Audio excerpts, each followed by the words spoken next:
উজু করো, কিন্তু তাড়াহুড়ো করে উজু করবে, এরপরে মসজিদে ঢুকবে, দ্বিতীয় কাজে পড়ে গেল, দ্বিতীয় ট্যাবলেট পড়ে গেল শয়তানের, আর নামাজে মন বসবে না, খালি আল্লাহ আকবার আল্লাহ আকবার আল্লাহ আকবার, ঠিক মতো দোয়া হবে না, সালাম ফিরে দিয়ে বেরিয়ে যাবে।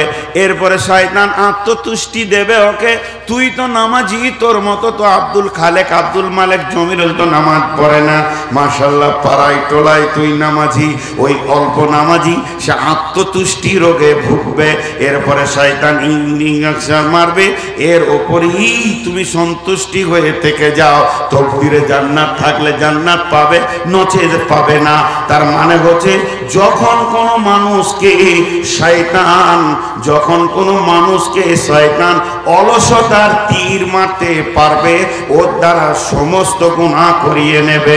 তাই আল্লাহ কোরআনে বলছেন, ওয়ালাকাদ জারআনা লি জাহান্নামা কাসীরাম মিনাল জিন্নি ওয়াল ইনসি, তোমরা দেখতে পাবে দল দল জিন আর ইনসান, জাহান্নামের লোকরি বানাবো আমি, তাদেরকে সেখানে আমি ভরবো, তাদেরকে ইন্ধন বানাবো, তাদেরকে আমি জ্বালানি বানাবো। কেন কেন কেন? তাদের দিল নষ্ট হয়েছে, চোখ নষ্ট হয়েছে, তাদের কান নষ্ট হয়েছে, তাদের মনুষ্যত্ব নষ্ট হয়ে পশু হয়ে গেছে। শুধু তারা পশু ছিল না, তার থেকেও নিচে চলে গেছে। তার একটাই কারণ, উলাইকা হুমুল গাফিলুন।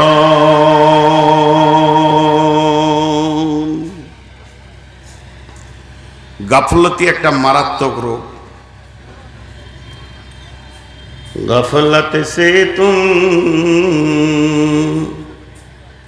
गफलत से तुम उम्र बिताई, फिर भी हुई बदनाम रे। जागो मुसलमान जागो जरा, तौबा कर लो, दिल में भर लो अल्लाह का फरमान रे। जागो मुसलमान जागो जरा, नाकी खोलो रे निंदी तोरो रे भाई, तुमको कहे पुकार रे। जागो मुसलमान जागो जरा, फजर की नामत इतनी फजीलत, आँखियाँ खुल के देखो रे। जागो मुसलमान जागो जरा, श्रीगाल डाके हो आरे हो, कोकिल डाके कोरे को, आपन भाषा सबाई डाके, मुस्लिम रे तुई डाकली ना। विभोर घरे घुमिए रइली, घुम की रे तोर भांगबे ना। मिछे स्वप्नेर मायाई पड़े, नामाज रोजा देहली छेड़े, त्याग करे दे মিছে স্বপ্ন, একবার জেগে দেখো না। প্রভুর ডাকে সবাই জাগে, মুসলিমের তুই জাগলি না। বিভোর ঘরে ঘুমিয়ে রইলি, ঘুম কি রে তোর ভাঙবে না। কোকিল ডাকে কুহুর কুহু, শ্রীগাল ডাকে হো আরে হো, আপন ভাষায় সবাই ডাকে, মুসলিমের তুই ডাকলি না। বিভোর ঘরে ঘুমিয়ে রইলি, ঘুম কি রে তোর ভাঙবে না।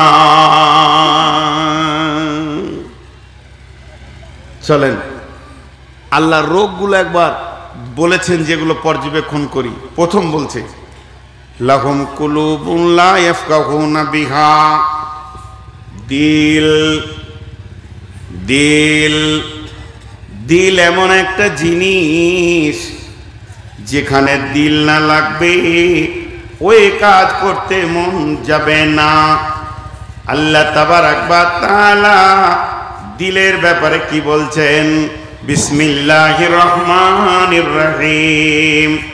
সাআসরিফু আন আয়াতি আল্লাযীনা ইয়াতাকাব্বারুনা ফিল আরদি বিগাইরিল হাক্কি ওয়া ইন ইয়ারাউ কুল্লা আয়াতিন লা ইউমিনু বিহা ওয়া ইন ইয়ারাউ সাবিলার রুশদি লা ইয়াত্তাখিদুহু সাবিলান ওয়া ইন ইয়ারাউ সাবিলাল গায়ি ইয়াত্তাখিদুহু সাবিলা যালিকা বিআন্নাহুম কাযযাবু বিআয়াতিনা ওয়া কানু আনহা গাফিলিন। কত সুন্দর কথা আল্লাহ বললেন। সূরা আরাফের ভিতর আল্লাহ বলছেন, ওই গাফলতির কথা আবার তুলে বলছেন, বিশ্ব মানব রে তোরা শোন, মানুষের চরিত্র আমি তোদের সামনে তুলে ধরছি। এমন মানুষ পৃথিবীর বুকে অহংকারে বিচরণ করছে। যখন সে অহংকার করবে, গুনাহ করবে, আস্তে আস্তে তার দিল শক্ত হবে, দিল নষ্ট হবে। এর জন্য একজন বড় দার্শনিক বলেছে, বন্ধু, 4 জায়গায় বসিও না, তোমার দিল নষ্ট হয়ে যাবে। সেই 4 জায়গায় বসতে মানা করেছে পৃথিবীতে। কোন জায়গায়? একজন, এটা মুফাসসিরের কথা। সেই 4টা জায়গা হলো, 1 নম্বর, দুনিয়াদার আলেমের পাশে বসিও না। যে দুনিয়াকে চিটিয়ে ধরে আছে এমন আলেমের পাশে যদি তুমি বসো, তোমার আখেরাত খেয়াল হবে না। 2 নম্বর, বড়লোক বখিলের মজলিসে বসিও না।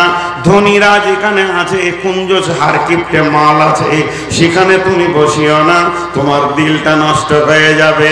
3 নম্বর, তুমি গান বাজনার মজলিসে বসবে না। গান বাজনার মজলিসেও বসলে তোমার দিল নষ্ট হয়ে যায়। 4 নম্বর, মহিলাদের ভিতরে বেশি বসা নিষেধ। মহিলা যেগুলো তোমার হারাম, যাদের সঙ্গে তোমার বিয়ে হালাল রয়েছে, সেই হালাল বিয়ে যেগুলো মহিলা, এদের মাঝে তুমি বিচরণ করিও না, তোমার দিলটা নষ্ট হয়ে যাবে। আল্লাহ তাবারাক ওয়া তাআলা সূরা তাকাসুরে বলছেন, আল হাকুমুত তাকাসুর, পৃথিবীর প্রাচুর্য তোমাকে আটকে দিয়েছে, তোমার দিলকে শেষ করে দিয়েছে। আল্লাহ তাবারাক ওয়া তাআলা বলছেন, এই পৃথিবীতে এমন কিছু মানুষ বিচরণ করে যারা ঘুরে বেড়ায়, তাদের ভিতরে অহংকার এত পরিমাণে এসে গেছে, তাদের দিল নষ্ট হয়ে গেছে। যখন তাদের কাছে ইসলামের সঠিক পথের কথাটা শোনানো হয় এবং দেখানো হয়, তাদের কান আর চোখ কাজ করে না, এটাকে গ্রহণ করে না। যখন তাদের সামনে শয়তানের রাস্তাকে দেখানো হয়, বেঈমানের রাস্তাকে দেখানো হয়, তখন তাদের চোখ কান তীক্ষ্ণভাবে কাজ করে এবং ওটা কি গ্রহণ করে নেয়। আমার আল্লাহ বলছে, এই ধরনের তাদের হলো কেন?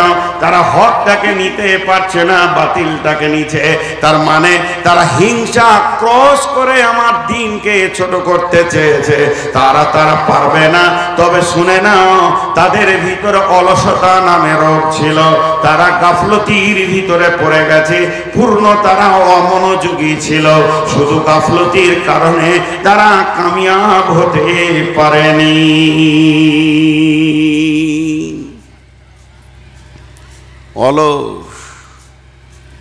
অলস কি করে? মানুষের এই জায়গাগুলোকে নষ্ট করে। আল্লাহর রাস্তা দিচ্ছি আপনাদের সামনে, 10টা মিনিট ধৈর্য ধরেন, দিয়ে উঠে চলে যাবেন। আমি নিজে বলবো, যান হাদিসটা শুনে যান খালি। আমি আয়াতটা তার কিছুক্ষণ থাকবো। তাদের চোখ কান কি সত্যি নষ্ট?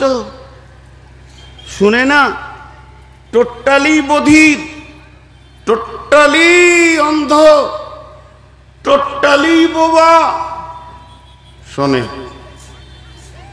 তারা শোনে। কেমন শোনে? তারা প্রত্যাবর্তন হয় না।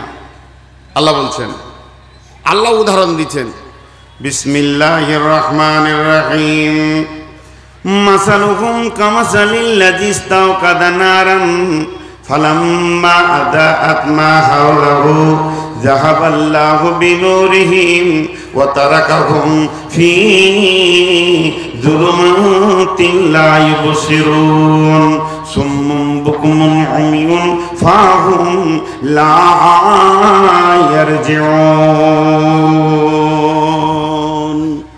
তারা কেমন? তাদের উদাহরণ দিলেন আল্লাহ। যে শেষকালে আল্লাহ বলছেন, সুম্মুম বুকমুন উমিয়ুন ফাহুম লা ইয়ারজিউন, তারা দেখতে পায় না, বলতে পারে না, শুনতে পারে না তা নয়, কিন্তু তারা প্রত্যাবর্তন হবে না, তারা কোনোদিন ইসলামে আসবে না। তাদের মধ্যে ধৃষ্টতা আছে, বদমাইশি আছে। চলেন এরপর আল্লাহ বলছেন উলাইকা কাল আনআম, তারা হলো চতুষ্পদ প্রাণীর মতো, গরু, ছাগল, ভেড়া, হাঁস, মুরগি, শুধু তাই নয়, গাধা, কুত্তা, শুকরের মতো। এবার আপনি বলবেন কি তাহলে আমরা চতুষ্পদ প্রাণীর মতো? বলে হ্যাঁ। আল্লাহ এত দূর থামেননি, এরপরে আল্লাহ বলছেন বালহুম আযাল, তারা চতুষ্পদ প্রাণীর থেকেও নিচে চলে গেছে। চতুষ্পদ প্রাণীরা এদের থেকে ভালো আছে। আল্লাহ তাবারাক ওয়া তাআলা আমাদেরকে আশরাফুল মাখলুকাত বানালেন, আল্লাহ তাবারাক ওয়া তাআলা আমাদেরকে সৃষ্টি সেরা বানালেন। আল্লাহ তাবারাক ওয়া তাআলা জিবরাইল, মিকাইল, ইসরাফিল, আজরাইল ফেরেশতাদের থেকেও মানুষের ইজ্জত আপারে করে দিলেন। তারপরও এই মানুষ নামতে নামতে নামতে নামতে পশু হয়ে গেল। শুধু পশু নয়, পশুদের জগৎকে ক্রস করে দিয়ে পশুর থেকেও নিচে চলে গেল। আল্লাহকে আবার প্রশ্ন করি কেন এত নিচে গেল? আমার রব এক কথায় উত্তর দিয়েছেন উলাইকা হুমুল গাফিলুন, এরা এত নিচে চলে গেছে শুধুমাত্র অলস নামে রোগটা ধরেছে। অলসতা বড় খারাপ জিনিস, অলসতা বড় খারাপ জিনিস। হাজি আমরা কুত্তার থেকেও নিচে, আস্তাগফিরুল্লাহ। আমি যদি আপনাদেরকে বলি গরু, আপনারা রেগে আমাকে বলবেন তুই গাধা, শুরু হয়ে গেল ঝগড়া। আমি বলবো তাহলে আপনারা ঘোড়া, তা আপনি আমার দিকে কাদা ছুঁড়ে বলবেন তাহলে তুই কুত্তা, আরো নিচে করে দিলেন। ঝগড়া করে লাভ নেই, ঝগড়া করব না। আমি আপনাদের কাছে একটা কোষ্টি পাথর দিব, এরকম কোষ্টি পাথর এমনি সোনাতে টান মারবে, সোনা না চাঁদি না রাং না পিতল না কাঁসা বলে দেবে। তো কোষ্টি পাথরটা এখন দিচ্ছি, সবাই নিজের নিজের গায়ে টান মারবো, দেখবেন এক্ষুনি আপনার বিবেকে আপনাকে আপনি বলবেন তুই গরু, তুই শুকরের থেকেও খারাপ। সেটা কোথায়? কোরআনের আয়াত। বিসমিল্লাহির রহমানির রহিম। মাসালুল লাযীনা কাফারু কামাসালিল লাযীনা ইয়ানইকু বিমা লা ইয়াসমাউ ইল্লা দুআ ওয়া নিদাআ সুম্মুম বুকুমুন উমিয়ুন ফাহুম লা ইয়াকিলুন। আরেকবার বলছি, ও মা আমার, বোন আমার, বেটি রে, যতগুলি রয়েছেন এক্ষুনি মহিলাদের কথা আসবে, পুরুষের কথা আসবে, বিভাজন হবে, একটু ধৈর্য ধরেন। তবে এগুলো কোরআনের আয়াত, একটা কোরআনের আয়াতের বাইরে বলছি না। আল্লাহ তাবারাক ওয়া তাআলা বলছেন মাসালুল লাযীনা কাফারু কামাসালিল লাযীনা ইয়ানরিকু বিমা লা ইয়াসমাউ ইল্লা দুআ ওয়া নিদাআ সুম্মুম বুকুমুন উমিয়ুন ফাহুম লা ইয়াকিলুন। এখানে আমরা 500,000 লোক বসে আছি, স্টেজে থেকে নিচে ডানে বামে মহিলা নিয়ে আমরা 1000-1500 আছি।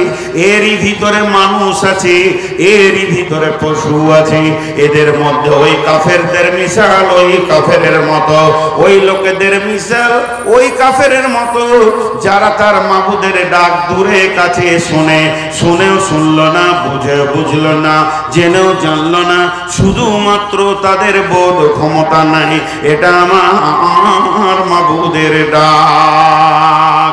এরাই হলো সমাজে পশু, যারা তার মাবুদের ডাক দূরে কাছে শুনেও শুনলো না, বুঝেও বুঝলো না, জেনেও জানলো না, তাদের কানকে কাজে লাগালো না, তাদের চোখকে কাজে লাগালো না, তাদের দিলকে কাজে লাগালো না, বিবেককে কাজে লাগালো না। আল্লাহ তাবারক ওয়া তাআলা বলছেন এইরকম বেঈমানদের জন্য আমি একটা ব্যবস্থা করেছি, খাতামাল্লাহু আলা কুলুবিহিম ওয়া আলা সামিইহিম ওয়া আলা আবসারিহিম গিশাওয়াত। খাতাম বলা হয় এইটাকে আরবিতে খতম বলা হয়। খাতাম মানে হলো ঢাকনা, আবার খতম মানে হলো ইসলাম, আবার খাতাম মানে হলো কেটে শেষ করে দেওয়া, খাতাম মানে হলো খতম করে দেওয়া, নানা রকম মানে। আল্লাহ বলছে তাদের চোখ কান নাক খতম করে দিয়েছি আমি, শিপি এঁটে দিয়েছি, তাদের দিলকে আমি মজবুত করে দিয়েছি।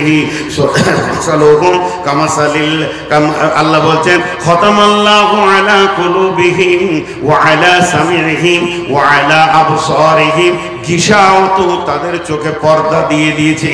ওয়ালাহুম আযাবুন আযীম, তারা কঠিন আযাবের রাস্তাতে হাঁটছে।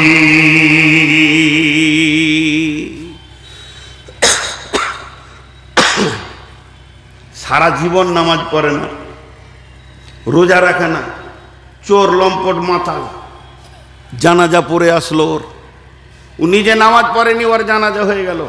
তারপরেও দেখবেন কিছু লোক জানাজাতে বলবে লোকটা ভালো ছিল গো, লোকটা ভালো ছিল, খুব ডাকলেই আসতো, যা বলতাম শুনতো, নামাজটা নাই পড়ে নেই, ওটাকে আবার ছোট করে দিলে আর কি, লোকটা ভালো ছিল।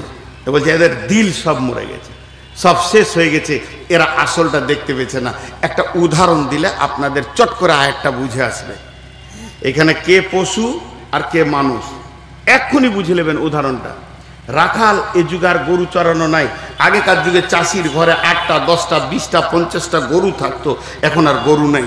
তো রাখাল গরু চড়াচ্ছে মাঠে, সব গরু চড়ছে, ও কিন্তু প্রচন্ড গ্রীষ্মের কারণে বরগাছের নিচে চুপ করে বসে আছে ছায়াতে।